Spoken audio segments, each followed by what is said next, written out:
Shirahatti block Congress ಸಮಿತಿ ವತಿಯಿಂದ BJP ಶಾಸಕ ಚಂದ್ರು ಲಮಾಣಿ ಲೋಕಾಬಲೆಗೆ ಸಿಕ್ಕಿಬಿದ್ದ ಕಾರಣಕ್ಕೆ ಅವರ ರಾಜೀನಾಮೆಗೆ ಒತ್ತಾಯಿಸಿ ಪಟ್ಟಣದ ಪೇಟೆ ಹನುಮಂತ ದೇವರ ದೇವಸ್ಥಾನದಿಂದ ಮೆರವಣಿಗೆಯ ಮುಖಾಂತರ ತಹಶೀಲ್ದಾರ ಕಚೇರಿಗೆ ತೆರಳಿ ಮನವಿ ಸಲ್ಲಿಸಲಾಯಿತು.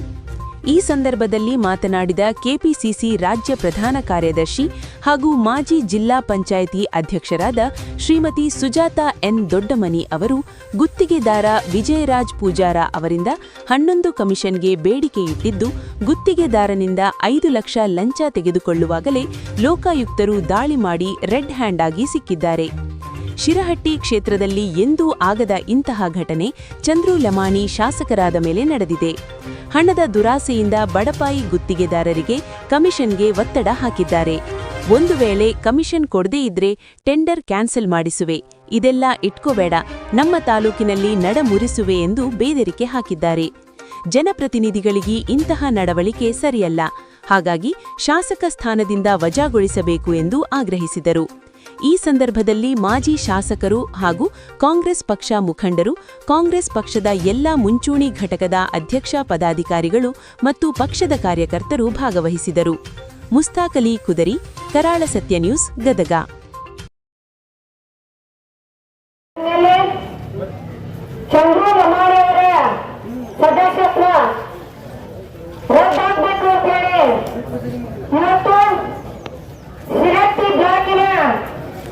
ಎಲ್ಲ ಕಾಂಗ್ರೆಸ್ಸಿನ ಮುಖಂಡರು ಹಾಗೂ ಶಿರಹಟ್ಟಿ ತಾಲೂಕಿನ ಹಳ್ಳಿಯಿಂದ ಬಂದಂತಹ ಎಲ್ಲ ಕಾಂಗ್ರೆಸ್ ಮುಖಂಡರೇ, ಈ ಕಾರ್ಯಕ್ರಮದ ಮುಂದಾಳತ್ವ ವಹಿಸಿದಂತಹ ಬ್ಲಾಕ್ ಅಧ್ಯಕ್ಷರಾದಂಥ ಅಮರ್ ಮಾಗಡಿ ಅವರೇ,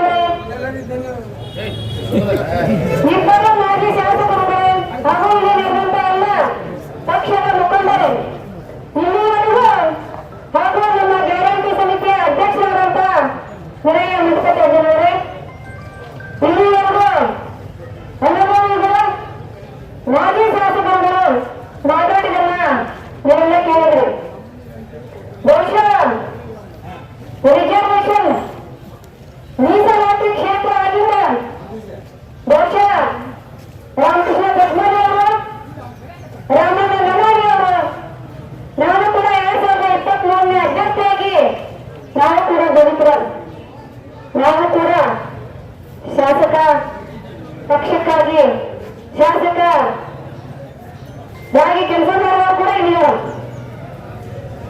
ಅದರಲ್ಲಿ ಮಾಜಿ ಶಾಸಕರು 3 ಜನ, ಮಾನ್ಯ ಗಡ್ಡಪ್ಪ ಮಠಜ್ಜವರು, ಮಾನ್ಯ ರಾಮಕೃಷ್ಣ ಗಜ್ಮರಿ ಅವರು, ಮಾನ್ಯ ರಾಮಣ್ಣ ಲಮಾಣಿ ಅವರು, ಇವರು 3 ಮಂದಿ ಶಾಸಕರ. ಬಹುಶಃ ಇವರೆಲ್ಲರಿಗಿಂತ ಹೆಚ್ಚು ಕಲಿತವರಂದ್ರ ಚಂದ್ರು ಲಮಾಣಿ ಅಂತ ಇರ್ಬೋದು ನನ್ನ ಅನಿಸಿಕೆ. ಯಾಕಂದ್ರೆ ಎಜುಕೇಟೆಡ್ ಆಗಿ ಅವರನ್ನ ಬಹುಶಃ ಅವರ ಪಕ್ಷದವರು ಗುರುತಿಸಿರೋದು ಹಾಗೇನೆ. ಡಾಕ್ಟರು ಒಳ್ಳೆ ಕೆಲಸ ಮಾಡ್ತಾರ, ಜನರ ಸೇವೆ ಮಾಡ್ತಾರ. ಡಾಕ್ಟರ್ ವೃತ್ತಿ ಅಂದ್ರೆ ಜನ ಸೇವೆ. ಅವರೆಲ್ಲ ಎಮ್ಮೆಲ್ಲೆ ಇನ್ನೂ ಬಹಳ ಚೆನ್ನಾಗಿ ಆಡಳಿತ ಮಾಡಬಹುದು, ಜನರ ಸೇವೆಯನ್ನ ಇನ್ನೂ ಒಳ್ಳೆ ರೀತಿಯಲ್ಲಿ ಮಾಡಬಹುದು ಅಂತ ಬಹುಶಃ ಅವ್ರ ಪಕ್ಷದವರು ಅನ್ಕೊಂಡಿರ್ಬೋದು. ಬಹುಶಃ ಅವ್ರಿಗೂ ಗೊತ್ತಿಲ್ಲ ಇವ್ರು ಇಷ್ಟು ಒಳ್ಳೆ ರೀತಿ ಕೆಲಸ ಮಾಡ್ತಾರೆ ಅನ್ನೋದು, ಅವ್ರಿಗೂ ಕೂಡ ಏನ್ ಮಾತಾಡ್ಬೇಕು ಅನ್ನೋದು ಅವ್ರಿಗೆ ತಿಳಿದಾಗುತ್ತೆ. ರಾಮಾಯಣ ಅಂದ್ರ ಜನರ ಸೇವೆ. ನೀವು ಸೇವೆಯನ್ನು ಮಾಡಕ್ ಬರ್ಬೇಕಿಲ್ಲಿ. ನೀವು ಉದ್ಯೋಗ ಅಲ್ಲ ರಾಜಕಾರಣ ಅಂತ ಹೇಳಿದ್ರೆ, ರಾಜಕಾರಣ ಅಂದ್ರೆ ಉದ್ಯೋಗ ಅಲ್ಲ, ರಾಜಕಾರಣ ಅಂದ್ರೆ ಜನಸೇವೆ. ಸೇವೆಯನ್ನ ಮಾಡಕ್ ಬರ್ಬೇಕು. ನಿಜವಾಗ್ಲೂ ಬಹುಶಃ ಇಡೀ ದೇಶದಾಗ ಶಿರಹಟ್ಟಿ ವಾಯು ಹೋಗ್ತು, ಹಸಿರು ಆಸೆ ಹೋಗ್ತು. ಎದಕ್ಕ ನಮ್ಮ ಶಿರಹಟ್ಟಿನೂ ಕೂಡ ಇಡೀ ರಾಜ್ಯದಲ್ಲಿ, ಇಡೀ ದೇಶದಲ್ಲಿ ಒಂದು ಹೆಸರಿತ್ತು. ಏನು ಭಾವೈಕ್ಯತೆಯ ನಾಡು, ಭಾವೈಕ್ಯತೆಯ ಊರು ಯಾವಪ್ಪ ಅಂತ ಹೇಳಿದ್ರೆ ಬಹುಶಃ ಶಿರಹಟ್ಟಿ ಅಂತಿದ್ರು. ಬಹುಶಃ ಮೊನ್ನೆ ನಮ್ಮ ಲಕ್ಷ್ಮೇಶ್ವರದ ಒಬ್ಬರು ಅಣ್ಣವರು, ನಮ್ಮ ಪಕ್ಷದವರು ಒಬ್ಬರು ಎಮ್ಮೆಲ್ಲೆ ಬೇಕಾಗಿ ಹೋಗಿದ್ರಂತ. ನೀವು ಯಾವ ಕೇಳ್ರಂತವ್ರು ಇವ್ರು ಹೇಳಿದ್ರಂತ, ಮೊನ್ನೆ ಲೋಕಾಯುಕ್ತರಿಗೆ ಬೆಲೆ ಹಾಕಲ್ರಿ ನಾವು ಆಡೋರಂತೆ. ನಮ್ಮ ದುರ್ದೈವ ಈಗ ಬಂದ್ರಿ ಲಕ್ಷ್ಮೇಶ್ವರ ಶಿರಹಟ್ಟಿ ಮತಕ್ಷೇತ್ರ ಅಂದ್ರೆ ಲೋಕಾಯುಕ್ತರಿಗೆ ಬೆಲೆ ಹಾಕೋದ್ರಿ, ಲೋಕಾಯುಕ್ತರು ಕೈ ಸಿಕ್ಕ್ರಿ ಆವರಣವಂತ ಪರಿಸ್ಥಿತಿ ನಮ್ಮ ಚಂದ್ರು ಲಮಾಣಿ ತಂದಿದ್ರು. ನಿಜವಾಗ್ಲೂ ಬಹಳ ಎಜುಕೇಟೆಡ್ ಆಗಿ ಒಬ್ರು ಅಷ್ಟು ಒಳ್ಳೆ